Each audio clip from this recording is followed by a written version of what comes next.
Last class में जब radio button मैंने स्टार्ट किया था तब मैंने आपको एक चीज बताई थी और वो ये था कि जब भी हमें यूजर को ऑप्शन देना होता है कि आपके पास भी मल्टीपल चॉइसेस है, आप इनमें से कुछ भी सिलेक्ट कर लो। तो कभी भी मल्टीपल ऑप्शंस में से अगर हमें सिर्फ एक ऑप्शन सिलेक्ट करवाना होता है तो हम वहाँ पे रेडियो बटन वाली वर्किंग इम्प्लीमेंट करवाते हैं। लेकिन अगर मैं यूजर से उसकी हॉबीज का इनपुट ले रही हूँ तो किसी की हॉबीज एक भी हो सकती है, किसी की हॉबीज जीरो भी हो सकती है, किसी की हॉबीज 5 भी हो सकती है, यानी कि हमें मल्टीपल डेटा भी हमारे पास में आ सकता है। तो कभी भी हमारे पास में मल्टीपल ऑप्शंस हो और एक से ज्यादा ऑप्शंस हमें सेलेक्ट करवाने का फीचर प्रोवाइड करवाना, तो उस केस में रेडियो बटन काम नहीं करता है, वहां पर हमें चेक बटन को काम में लेना पड़ता है। अब यहाँ पे जो वर्किंग मैंने इम्प्लीमेंट करी है, सबसे पहले मैं आपको डिजाइन बता देती हूँ कि एक्चुअली में है क्या। देखिए, मैंने यहाँ पर सबसे पहले सिंपल एक टेक्स्ट क्रिएट किया है, दैट इज सेलेक्ट कंट्रीज। और उसके बाद मैंने यहाँ पे 3 चेक बटन्स बनाए, that is India, Japan and Nepal. ठीक है। अब यहाँ पे यूजर जिस भी चेक बटन पे क्लिक करता है, जो भी वो सिलेक्ट करता है, चाहे एक ऑप्शन हो, चाहे 2 ऑप्शन हो या 3 ऑप्शन हो, शो बटन के क्लिक पे उसने जितने भी चेक बॉक्सेस सिलेक्ट किए हुए हैं उन सब की वैल्यूज यहाँ पे मैसेज डायलॉग बॉक्स के अंदर डिस्प्ले होनी चाहिए। ये है शो बटन की वर्किंग। तो जितना भी डेटा सेलेक्ट किया गया होगा वो डिस्प्ले होगा, अगर कुछ भी सिलेक्टेड नहीं है तो कुछ भी डिस्प्ले नहीं होगा, खाली वो एम्प्टी डायलॉग बॉक्स आ जाएगा। और क्लियर के क्लिक पे सबके सिलेक्शन को मुझे क्लियर करवाना। सबके सिलेक्शन को क्लियर करवाने का मतलब जितने भी चेक बॉक्सेस चेक है उन सारे चेक को मुझे हटाना है। इस तरीके की वर्किंग हम यहाँ पे इम्प्लीमेंट करने वाले हैं। देखिए, सबसे पहले यहाँ पर same as the last example, HTML head title body and form tag को मैंने यहाँ पे क्रिएट किया है। अब सबसे पहले सिंपल एक टेक्स्ट को मुझे डिस्प्ले करवाना है, तो मैंने यहाँ पे सिलेक्ट कंट्रीज लिखा है फॉलोड बाय BR टैग। अब जिस तरीके से बटन को क्रिएट करने के लिए टाइप बटन होता है, टेक्स्ट बॉक्स के लिए टाइप टेक्स्ट लिखते हैं, रेडियो बटन के लिए टाइप रेडियो लिखा जाता है, चेक बटन के लिए यहाँ पर हम जो टाइप लिखते हैं दैट इज चेक बॉक्स।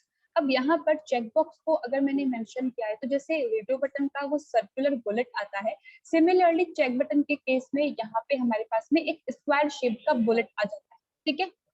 अब यहाँ पर सिर्फ उस बुलेट को मुझे डिस्प्ले नहीं करवाना है, मुझे उस पर टेक्स्ट भी डिस्प्ले करवाना है। अगर टेक्स्ट डिस्प्ले नहीं करवाएंगे तो यूजर को समझ में कैसे आएगा कि उसने क्या ऑप्शन सेलेक्ट किया है। तो यहाँ पे इनपुट टाइप चेक बॉक्स के बाद जो एंगुलर ब्रैकेट है मैंने उसे क्लोज किया है और टेक्स्ट मेंशन कर दिया है, दैट इज इंडिया। अब यहाँ पर इस टाइप के बाद मैंने 2 और चीजें स्पेसिफाई करी हैं, that is value and ID. अब आईडी का यूसेज तो आई गेस आप सब लोग समझ ही गए होंगे। इस चेकबॉक्स को मैं स्क्रिप्ट टैग के अंदर काम में लेने वाली हूँ, इसलिए मैंने इसकी आईडी को यहाँ पे मेंशन किया है। अब यहाँ पर रेडियो बटन के केस में हमें ग्रुपिंग करनी होती है और ग्रुपिंग के केस में हम वहां पर सिर्फ एक नेम स्पेसिफाई करते हैं, आईडी अलग अलग हो सकती है। लेकिन यहाँ पर हमें कोई ग्रुपिंग नहीं करनी है। यूजर अगर मल्टीपल ऑप्शंस चाहे तो वो सिलेक्ट कर सकता है। तो यहाँ पे किसी भी तरीके का नेम एट्रीब्यूट हम काम में नहीं लेते। आईडी मैंने यहाँ पे स्पेसिफाई करी है तीनों की, दैट इज CH के इंडिया, CH के जापान एंड CH के नेपाल। तो यहाँ पे हम इन आईडीज के बेसिस पे आइडेंटिफाई कर सकते हैं कि कौन सा चेक बटन सिलेक्टेड है और कौन सा चेक बटन सिलेक्टेड नहीं।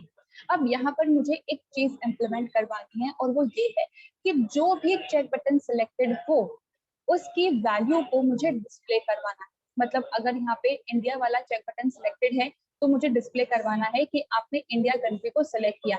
अगर इंडिया और जापान दोनों सिलेक्ट किए हैं तो मुझे इंडिया और जापान दोनों का नाम डिस्प्ले करना। और अगर तीनों चेक बटन्स को चेक किया हुआ है, सिलेक्ट किया हुआ है, तो मुझे तीनों कंट्रीज के नाम बताने हैं, इंडिया, जापान एंड नेपाल। तो वो कैसे हो सकता है? तो यहाँ पर हम उस चीज के लिए काम में लेते हैं वैल्यू एट्रीब्यूट। टेक्स्ट बॉक्सेस के साथ में हमने वैल्यू प्रॉपर्टी कवर करी है।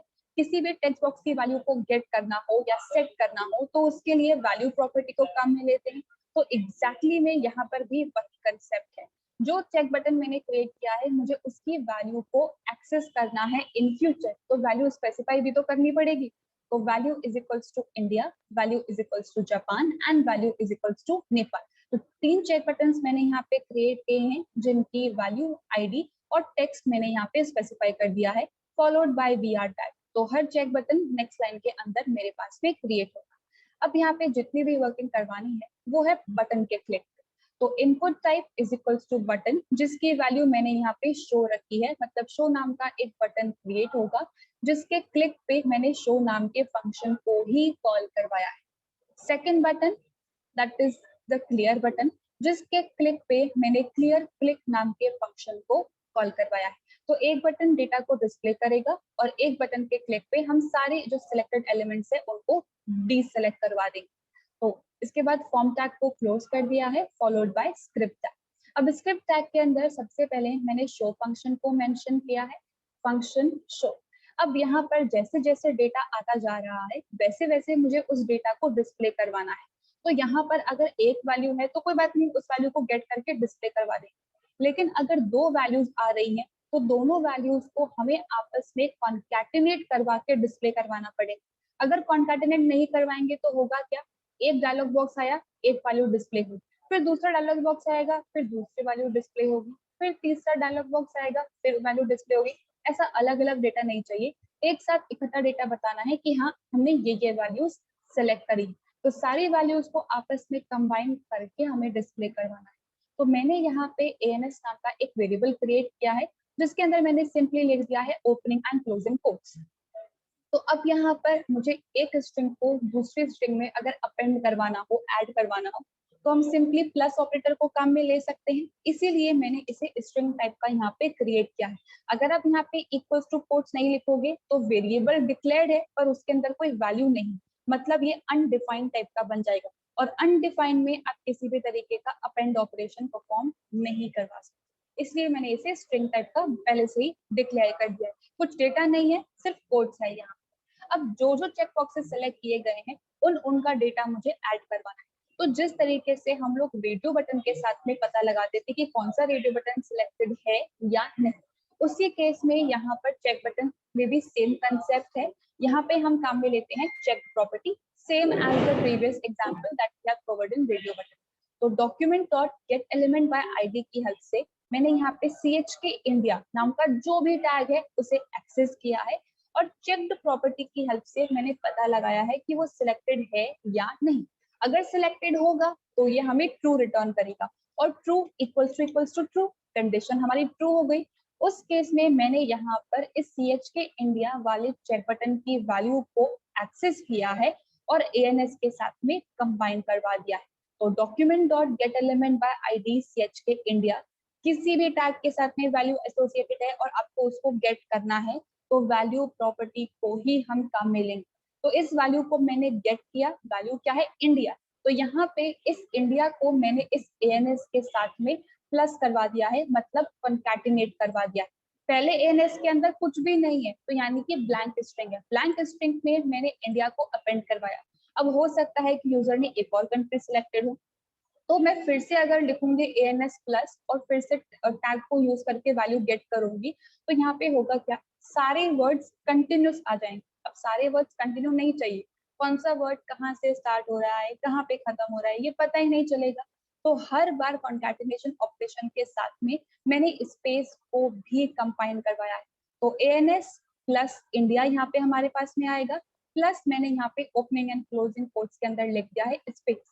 तो जितनी भी हमारे पास में डेटा निकल के आएगा और ANS में हम कंबाइन करवाएंगे, एट लास्ट जो हमारे पास में स्ट्रिंग बनेगी उसके सारे वर्ड्स स्पेस से सेपरेटेड होंगे। तो यहाँ पे मान लेते हैं इंडिया सिलेक्टेड है तो यहाँ पे इंडिया और स्पेस इस ANS नाम के वेरिएबल के अंदर हम लोगों ने असाइन करवा दिया है। अब जब रेडियो बटन वाला पार्ट मैंने इम्प्लीमेंट किया था तब मैंने आपको कहा था चाहो तो वहाँ पे इफ भी मेंशन कर सकते हो और चाहो तो एल्स इफ भी मेंशन कर सकते हो, दोनों तरीके काम में आएंगे। लेकिन एल्स इफ बेटर ऑप्शन है क्योंकि एट अ टाइम सिर्फ एक ही ऑप्शन सिलेक्टेड हो। लेकिन चेक बटन में ऐसा नहीं है, यहाँ पे एक ऑप्शन भी सिलेक्ट हो सकता है और मल्टीपल भी सिलेक्ट हो सकते हैं। तो यहाँ पे एल्स इफ काम नहीं करेगा, यहाँ पे हमें इफ के थ्रू ही चेक करना पड़ेगा कि सारी चीजें सिलेक्टेड हैं या नहीं।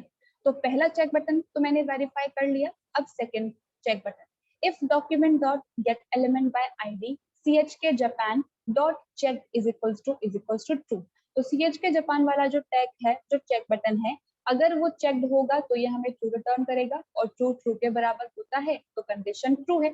उस केस में मैंने फिर से इस टैग को एक्सेस किया है और उसकी वैल्यू को फेच कर लिया है और उस वैल्यू को मैंने कॉन्कैटिनेट करवा दिया है ANS के साथ में।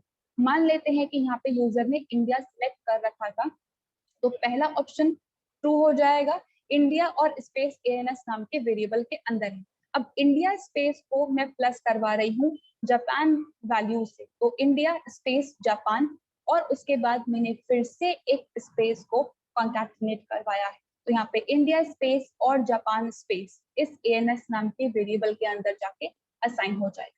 Same goes for the last part as well. If document dot get element by ID chk Nepal dot checked is equals to true, so ANS is equals to ANS plus document dot get element by ID chk Nepal dot value, and again मैंने इसे यहाँ पे space से concatenate करवा दिया। तो कुछ इस तरीके से तीनों चेक बटन्स की वैल्यू को हम गेट कर सकते हैं और एक सिंगल वेरिएबल के अंदर असाइन करवा सकते हैं। अब इसे डिस्प्ले करवाना है। डिस्प्ले करवाने के लिए डॉक्यूमेंट और टाइप ऑप्शन है, लेकिन फिर होगा क्या, पूरा फॉर्म गायब हो जाएगा और फिर डॉक्यूमेंट में डेटा डिस्प्ले होगा, ऐसा नहीं चाहिए। तो मैंने यहाँ पे अलर्ट को काम में लिया है और ANS वेरिएबल का नाम मेंशन किया। तो जो जो डेटा सिलेक्टेड होगा वो वैल्यू उसके अंदर आ जाएगी और मैसेज डायलॉग्स के अंदर वो डेटा डिस्प्ले हो जाएगा। ये तो है शो बटन की वर्किंग। लास्ट मैंने यहाँ पे क्लियर बटन के क्लिक पे भी कुछ वर्किंग इंप्लीमेंट करवाना है, मतलब सारे चेक बटन्स को डीसेलेक्ट करवाना है।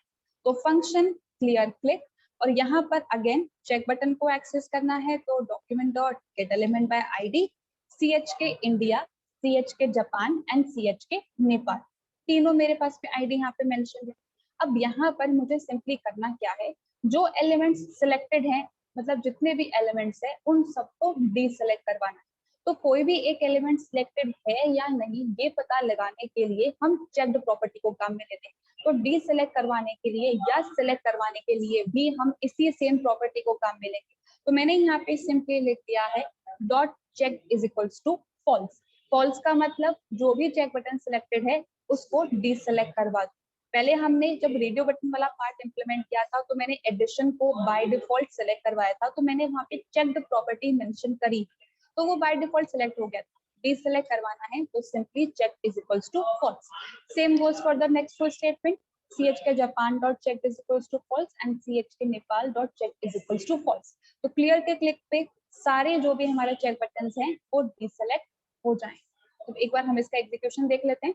देखिए मैंने यहाँ पे इंडिया और नेपाल को सिलेक्ट किया है और मैं शो बटन पे क्लिक कर रही हूँ। तो देखिए इंडिया स्पेस नेपाल, अब यहाँ पे नेपाल के बाद में भी एक स्पेस है, लेकिन क्योंकि वो विजिबल नहीं होती है तो इसलिए वो हमें दिखेगी नहीं, लेकिन स्पेस यहाँ पे अवेलेबल। तो दोनों कंट्रीज के नाम यहाँ पे आ गए एक साथ कॉन्कैटिनेट होके एंड ओके। अब मैंने यहाँ पे इंडिया को हटा दिया और मैंने जापान को सेलेक्ट कर लिया।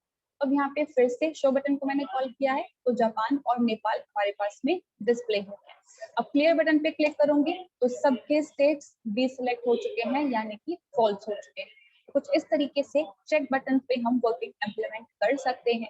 अब यहाँ पे चेक बटन के साथ जो वर्किंग मैंने इम्प्लीमेंट करवाई है वो बटन के साथ, बटन के क्लिक पे। अगर हम चाहें तो इस चेक बटन के क्लिक पे भी वर्किंग इम्प्लीमेंट करवा सकते हैं, पर वो हम नेक्स्ट क्लास में कवर करेंगे। अभी के लिए सिर्फ इतना ही एग्जाम्पल। तो किसी को भी इस पार्ट में किसी भी तरीके का कुछ कंफ्यूजन है